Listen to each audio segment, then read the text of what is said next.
박근혜 대통령 탄핵 절차할 때 90일이 소요됐는데 그때는 이제 뭐 미르재단, 뭐 최순실, 뭐 뇌물, 그래서 뇌물죄에 있어서도 여러 사건들이 있었고 직권남용죄 관련해서도 여러 가지 사건들이 있었고 뭐 외환 뭐 부분도 있었고 아주 여러 가지 사건들이 많았기 때문에 이제 시간이 많이 소요될 거로 예상을 했는데 그때도 90일 이내에는 끝났습니다. 3개월 내에는. 이번 사건의 경우에는 딱 두 개예요. 탄핵 내용이. 그 12.3 개헌과 이제 내란죄 두 가지만 이제 다루게 되어 있는데 뭐 이런 걸 본다면은 보통 그 재판을 진행하신 경험상 보게 되게 되면 이 두 가지 쟁점에 대해서만 한다고 보게 되면 집중 심리를 하면은 90일보다 훨씬 좀 적은 기간 내에 종료할 수 있다 이렇게 예상할 수 있는 것이죠. 제가 일반적으로 예상하기는 다음은 존경하는 김남근 의원님 질의해 주시기 바랍니다. 예, 서울 성북을 국회의원 김남근입니다. 지금 후보자께서는 국가적 혼란식 이렇게 추상적으로 얘기했는데 아주 구체적으로 보게 되면은 뭐 여러 가지 혼란적인 상황이 있어요. 특히 외국인들이 우리 그 대한민국의 이 정치적 상황에 대한 좀 불신이 생기다 보니까 특히 자본이 외부로 많이 빠져나가면서 환율이 지금 1,450원대에 있는데 1,450원이면은 IMF 때하고 2008년 금융위기 때하고 레고랜드 사태라고 그래서 굉장히 경제 위기 상황 때만 있었던 현상이에요. 근데 이게 지금 굉장히 장기화되고 있어요. 상당히 좀 불안한 상황입니다. 또 트럼프 정부가 1월 달에 이제 등장을 하는데 트럼프 정부하고 당장 협상을 해야 될 것들이 많이 있는데 우리가 이렇게 그 정치가 안정되지 않다 보니까 트럼프 정부가 이제 대한민국을 패싱하는 코리아 패싱 그런 것들도 있고요. 뭐 국가 신용 등급도 떨어지고 있고 국가 이미지도 굉장히 안 좋아지고 있고. 그래서 이제 국민들이 빨리 이 탄핵 국면이 좀 정리가 되고 그래서 탄핵 재판이 조기 종결되고 다시 이제 선거를 통해서 민주적 정부가 빨리 들어서길 바란다. 뭐 이런 것들이 일반적인 여론인 것 같습니다. 어떻게 생각하세요? 제가 언론 보도라든지 주변 분들하고 걱정하면서 나눈 말씀 뭐 기본적으로 위원님 말씀하신 거하고 같은 인식을 하고 있습니다. 예, 그 다음 장으로 이제 넘어가 보겠습니다. 그래서 이제 이 탄핵 절차를 갖다가 빠르게 진행하는 것들이 그 사법부의 중요한 이제 사명이라고 저는 생각을 합니다.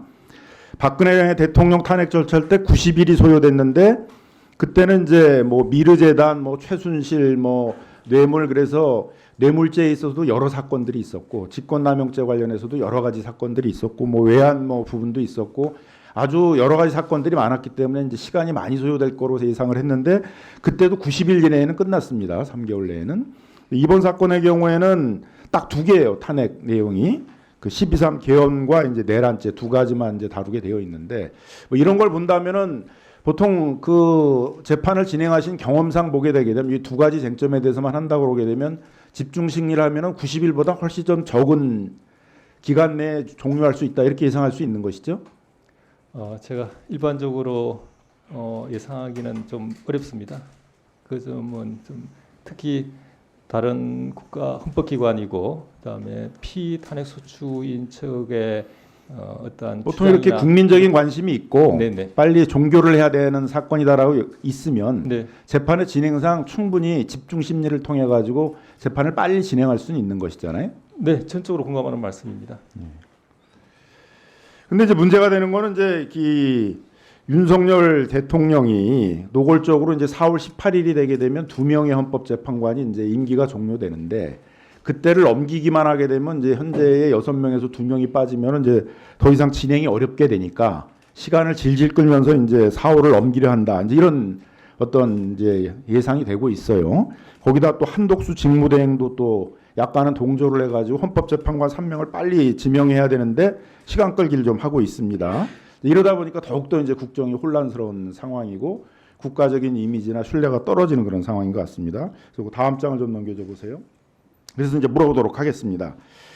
이제 후보자도 마찬가지인데 국회가 이제 대법관에 대해서 임명 동의를 하게 되면 그걸로 끝나는 게 아니라 그 대통령이 임명을 해야 되잖아요. 그렇습니다. 지금은 이제 직무대행이 임명을 해야 됩니다. 근데 이거에 대해서 논란이 있어요.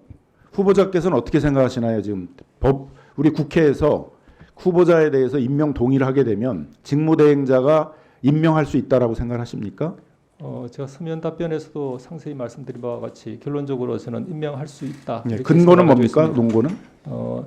대법원장이 실질적으로 관련 법령에 따라 제청권을 행사했고 대통령이 그 제청을 수용해서 국회에 임명 동의 요청서를 보냈습니다. 그리고 국회가 오늘 이 청문회를 거쳐서 저를 대법관으로 적격이 있다고 판단해서 동의해 주신다면 실질 요건은 다 갖추었다고 생각이 듭니다. 예. 그렇게 된다면 임명 동의안 보낸 취지라든지 아니면 우리 헌법에서의 그런 달성하는 목적이 충분히 이루어졌다고 생각합니다. 그럼 헌법재판관 어떻습니까? 헌법재판관에 대해서는 이미 3인에 대해서 국회에서 인사청문회 절차를 끝내고 네. 아마 국회에 이제 곧 그 의결을 받을 것 같은데 네. 그런 경우엔 직무대행이 헌법재판관을 임명할 수 있다고 생각하십니까?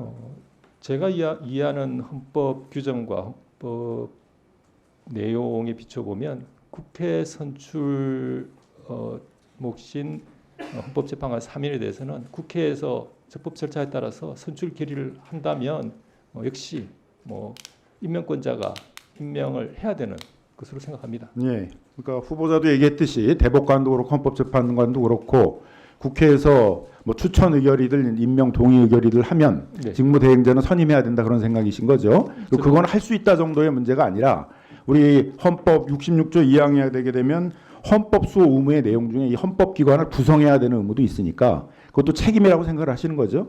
빠른 시일 내에 임명해야 되는. 네, 위원님 의견에 동의합니다. 자, 그런데 이제 문제가 되는 거는 이제 어쨌든 그 다음 장을 좀 넘겨줘 보세요. 이게 많이 이제 시간을 끌고 있는데 그럼 이제 탄핵 재판을 신속하게 좀 진행해야 되는 문제가 있어요. 네. 먼저 이제 송달부터 안 받고 있는데 이렇게 이제 그 상대방이 송달을 안 받을 때는 어떻게 법원에서 처리를 할 수가 있습니까? 송달은 기본적으로 법원 탄핵 심판을 말한다면 헌법재판소의 책임이고 권한입니다. 우리 법이 그러한 경우까지 예상해서 유치 송달 같은 보충 송달 방법이나 발송 송달 등 조치를 다 갖춰놓고 있습니다. 네, 그러니까 보충 송달, 유치 송달하고 그것도 안 받게 되게 되면 발송 송달로 처리할 수 있는 것이죠. 네, 지금 헌법재판소 그렇게 하겠다고 그러는 것이죠. 네, 재판기관의 책임하에 그렇게 할 수 있고 또 해야 되는 것으로. 그런데 변론도 집중해서 할 수가 있는데 뭐 일주일에 2번씩 뭐 한 대라든가 이런 것도 충분히 가능한 거죠. 탄핵 재판에서도. 사건에 따라서 그리고 신속한 재판과 공정한 재판을 동시에 충족시켜야 될 사안이라면 당연히 그렇게 하고 또 할 수도 있다고 생각합니다. 그다음에 이제 변호인을 선임하지 않고 이제 선임한다 그러면서 시간 질질 끌고 있는데 이런 것도 헌법재판소에서 필요하면 국선 변호인을 선임해가지고 진행할 수 있는 것이죠. 일반적으로 위원님 말씀하신 그런 절차가 있고 또 그에 따른다고 저는 생각합니다. 증거에 있어서도 국회에서 와서 선서를 하고 증언한 내용에 대해서는 충분히 헌법재판소에서 증거 능력 다 인정할 수 있는 그런 것들이죠. 기본적으로 말씀하신 내용들은 공문서 형태고 또 진술의 하게 된 경위나 절차 같은 것이 엄정하기 때문에 말씀하신 것과 같이 처리할 수 있을 것 같습니다. 예, 그래서 이미 국회에서 이제 우리 국방위원회라든가 또 뭐 법사위원회라든가 뭐 그 행정위원회라든가 행정안전위원회라든가 이런 데서 이미 이제 주요 그 내란에 종사했던 분들이 나와가지고 대통령이 뭐 국회의원들을 그 국회에서 끌어내라 뭐 이렇게 얘기도 했고 체포조를 만들라 이런 얘기도 했다 그러고 이런 이제 증언들을 다 했어요. 이런 증언들은 헌법재판소에서도 다 증거로 인정될 수 있는 것들이죠. 위원님 말씀하신 게 기본적으로 저는 동의합니다. 다만 그 부분은 아마 법률상으로는 증거 능력이고 그 내용을 그대로 믿느냐 신빙성의 문제는 그러니까 신빙성의 문제는 뭐 둘째인데 어쨌든 다 증거로서 사용할 수 있는 것들이잖아요. 저는 그렇게 위원님 말씀에 공감합니다.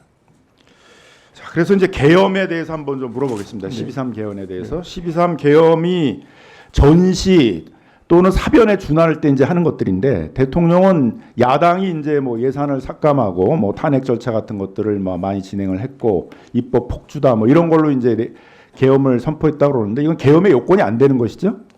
어떻게 생각하십니까? 지금 구체적 사안이고 현안이기 때문에 그 재판을 담당할 후보자 입장에서는 명확한 답변을 드리기 어려운 점은 양해해 주시라 믿습니다. 다만 그 요건이 소위 말하는 호습이 쉽게 되는 명확한 그 요건에 맞는지 그렇게 쉽게 판단할 수 없는 아니 그 대통령이 일단 같습니다. 주장하는 걸 갖고 판단해 보세요. 그러니까 야당이 폭주를 했기 때문에 그게 계엄을 할 수 있는 요건이다가 되는지. 단순히 그 부분 가지고는 뭐 쉽게 그렇게 생각하기는 어려울 것 같습니다. 그렇죠. 전시 사 군사력을 동원해서 공공 질서를 확보해야 되는 그런 사안에 기용을 했던 거잖아요. 제가 답변 드려도 되겠습니까? 네. 제가 다시 말씀드리지만 일반적으로 우리가 쉽게 예상할 수 있는 그런 헌법이 예정했던 전시 사변 또는 이에 준하는 사안으로 쉽게 생각되지는 않는 경우입니다.